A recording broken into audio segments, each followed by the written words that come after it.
Betting app ಪ್ರಚಾರ ಹಣ ವರ್ಗಾವಣೆ ಪ್ರಕರಣಕ್ಕೆ ಸಂಬಂಧಪಟ್ಟಂತೆ ಪ್ರಮುಖ ಬೆಳವಣಿಗೆ ಒಂದಾಗಿದೆ. ಪ್ರಮುಖರ ಆಸ್ತಿಯನ್ನ ಮುಟ್ಟುಗೋಲು ಹಾಕಿಕೊಳ್ಳಲಾಗಿದೆ. ಈಗ ಇಡಿ ಜಾರಿ ನಿರ್ದೇಶನಾಲಯ ನೋಡಿ, ಬೆಟ್ಟಿಂಗ್ ಆಪ್ಗಳ ಹಾವಳಿ ಕೇಂದ್ರ ಸರ್ಕಾರ ಕಡಿವಾಣ ಹಾಕಿದೆ. ಆದರೆ ಕೆಲವು ಸೆಲೆಬ್ರಿಟಿಗಳಂತ ಕರೆಸಿಕೊಳ್ಳುವಂತವರು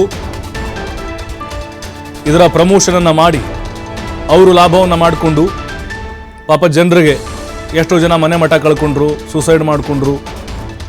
ಈಗ ಮಾಜಿ ಕ್ರಿಕೆಟಿಗ ಯುವರಾಜ್ ಸಿಂಗು, ಹಾಗೆ ಕರ್ನಾಟಕದ ರಾಬಿನ್ ಉತ್ತಪ್ಪ, ಜೊತೆಗೆ ಸೋನು ಸೂದು, ನಟಿ ಊರ್ವಶಿ ರೌಟೇಲಾ ಅವರ ತಾಯಿ ಸೇರಿದಂತೆ ಟಿಎಂಸಿಯ ಮಾಜಿ ಸಂಸದೆ ನಿಮಿ ಚಕ್ರವರ್ತಿ, ಅಂಕುಶ್ ಹಜ್ರಾ, ನೇಹಾ ಶರ್ಮಾ ಅವರ ಆಸ್ತಿಗಳನ್ನು ಈಗ ಇಡಿಯವರು ಮುಟ್ಟುಗೋಲು ಹಾಕೊಂಡಿದ್ದಾರೆ. ಆಸ್ತಿ ಮುಟ್ಟುಗೋಲು ಮೌಲ್ಯ ಸುಮಾರು 7.98 ಕೋಟಿ. ಈ ಹಿಂದೆ ಶಿಖರ್ ಧವನ್, ರೈನಾಗೆ ಸೇರಿದಂಥ 11.14 ಕೋಟಿಯನ್ನು ಮುಟ್ಟುಗೋಲು ಹಾಕಿಕೊಳ್ಳಲಾಗಿತ್ತು. ಈ ಇಬ್ಬರು 1x ಬೆಟ್ ಮತ್ತು ಅದರ ಅಂಗಸಂಸ್ಥೆಗಳ ಪ್ರಚಾರಕ್ಕಾಗಿ ಒಪ್ಪಂದವನ್ನ ಮಾಡಿಕೊಂಡಿದ್ರು. ನೋಡಿ, ವಿದೇಶಿ ಕಂಪನಿಗಳೊಂದಿಗೆ ಒಪ್ಪಂದವನ್ನು ಮಾಡಿಕೊಂಡಿದ್ದಾರೆ, ಅದು ಅವ್ರಿಗೆ ತಿಳಿದಿದೆ. ಈ ಹಿನ್ನೆಲೆಯಲ್ಲಿ ಶಿಖರ್ ಧವನ್ ಅವರ 4.25 ಕೋಟಿ ರೂಪಾಯಿ ಮೌಲ್ಯದ ಸ್ಥಿರ ಆಸ್ತಿ ಮತ್ತು ಸುರೇಶ್ ರೈನಾ ಅವರ 6.64 ಕೋಟಿ ರೂಪಾಯಿ ಮೌಲ್ಯದ ಮ್ಯೂಚುವಲ್ ಫಂಡ್ಗಳನ್ನು ವಶಪಡಿಸಿಕೊಳ್ಳೋಕೆ ಅಕ್ರಮ ವರ್ಗಾವಣೆ ತಡೆ ಕಾಯ್ದೆ PMLA ಅಂತ ನಾವೇನು ಹೇಳ್ತೀವಿ, ಅದರ ಅಡಿಯಲ್ಲಿ ಆದೇಶವನ್ನು ಹೊರಡಿಸಲಾಗಿದೆ. ಇತ್ತೀಚೆಗೆ ಸಂಸತ್ತಿನಲ್ಲಿ ನೈಜ ಹಣದ ಆನ್ಲೈನ್ ಗೇಮಿಂಗ್ ಅನ್ನು ನಿಷೇಧಿಸಲಾಗಿದೆ ಅಂತ ನಮಗೆಲ್ಲರಿಗೂ ಗೊತ್ತು. ಈಗ ರಾಬಿನ್ ಉತ್ತಪ್ಪ, ಯುವರಾಜ್ ಸಿಂಗು, ಜೊತೆಗೆ ಸೋನು ಸೂದು ಇವರೆಲ್ಲರೂ ಪ್ರಮೋಟ್ ಮಾಡಿದ್ರು. ನೋಡಿ, ಭಾರತದಲ್ಲಿ ಇದ್ಯಾವುದಕ್ಕೂ ಕೂಡ ಅವಕಾಶಗಳಿಲ್ಲ. ಈಗ ಇವೆಲ್ಲ ಅಂತಾರಾಷ್ಟ್ರೀಯ ಆ್ಯಪ್ಗಳಾಗಿರ್ಬೋದು. ಈಗ ನೋಡಿ, Dream11 ಆಗಿರ್ಬೋದು, ರಮ್ಮಿ ಆಗಿರ್ಬೋದು, ಯಾವ ಕೂಡ ಇಲ್ಲ. ಈಗ ಕಂಪ್ಲೀಟಾಗಿ ನಿಷೇಧವನ್ನು ಹೇರಲಾಗಿದೆ.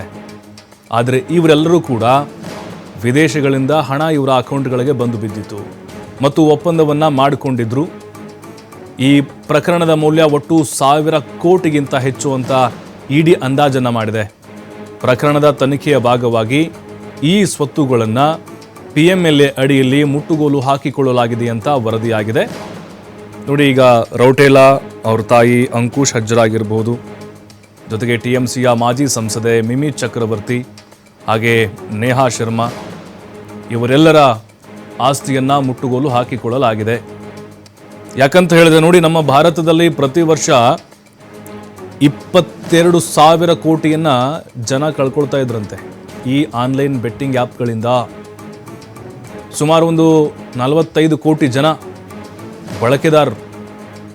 ಇವರೇನು ಮಾಡ್ತಾ ಇದ್ರು, ಖ್ಯಾತ ಸೆಲೆಬ್ರಿಟಿಗಳು ಅಥವಾ ಈ ಕೆಲವೊಂದಿಷ್ಟು ಕ್ರಿಕೆಟರ್ಸ್ ಏನು ಮಾಡ್ತಾ ಇದ್ರು, ಅವ್ರ ಮಾತನ್ನು ನಂಬಿ ಅದಕ್ಕೆ ಮರಳಾಗಿ ಹೆಚ್ಚಿನ ಹಣವನ್ನು ಗಳಿಸಬೇಕು ಅನ್ನುವಂಥ ಆಸೆಗೆ ಹುಚ್ಚಿಗೆ ಬಿದ್ದು ಹಣವನ್ನು ಕಳ್ಕೊಳ್ತಾ ಇದ್ರು. ಈಗ ಕೇಂದ್ರ ಸರ್ಕಾರ ಬ್ಯಾನ್ ಮಾಡಿದೆ, ಹೊಸ ಕಾಯ್ದೆ ಕೂಡ ಇದಕ್ಕೆ ತಂದಿದೆ. 3 ವರ್ಷ ಜೈಲು ಅಥವಾ 1 ವರ್ಷ ಜೈಲು, 1 ಕೋಟಿ ದಂಡ ವಿಧಿಸುವಂತಹ ಸಾಧ್ಯತೆಗಳು ಕಂಡು ಬರ್ತಾ ಇದೆ.